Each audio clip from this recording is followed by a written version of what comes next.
Visualization is right at the heart of my own work too. I teach global health. And I know having the data is not enough. I have to show it in ways people both enjoy and understand. Now, I'm going to try something I've never done before. Animating the data in real space, with a bit of technical assistance from the crew. So, here we go. First, an axis for health. Life expectancy, from 25 years to 75 years.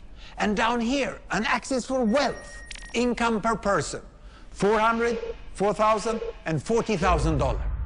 So down here is poor and sick, and up here is rich and healthy. Now, I'm going to show you the world 200 years ago, in 1810. Here come all the countries. Europe brown, Asia red, Middle East green, Africa south of Sahara blue, and the Americas yellow. And the size of the country bubbles show the size of the population. And in 1810, it was pretty crowded down there, wasn't it? All countries were sick and poor. Life expectancy were below 40 in all countries. And only UK and the Netherlands were slightly better off, but not much. And now, why start the world? The Industrial Revolution makes countries in Europe and elsewhere move away from the rest. But the colonized countries in Asia and Africa, they are stuck down there. And eventually, the Western countries get healthier and healthier. And now we slow down to show the impact of the First World War and the Spanish flu epidemic. What a catastrophe!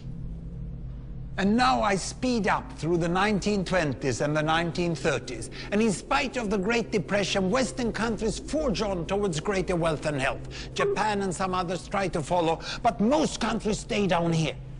Now, after the tragedies of the Second World War, we stop a bit to look at the world in 1948. 1948 was a great year.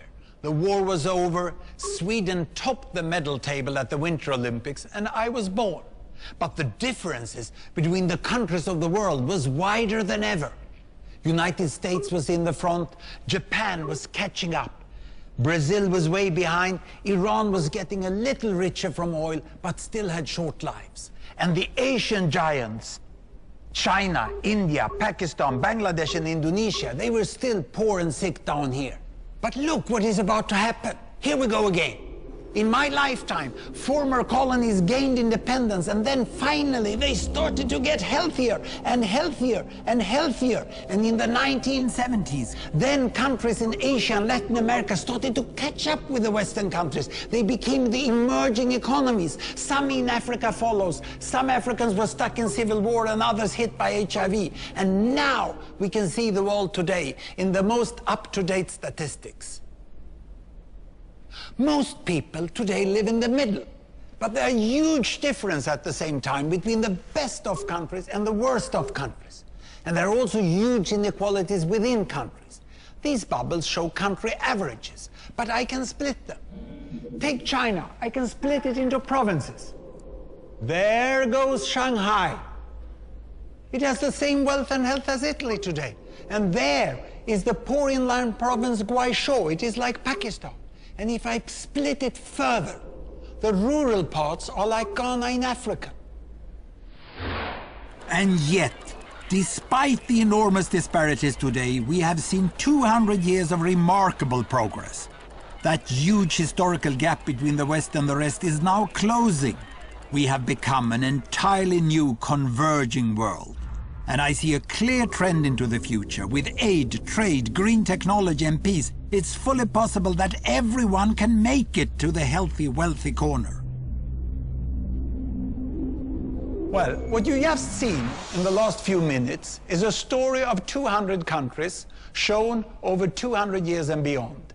It involved plotting of 120,000 numbers. Pretty neat, huh?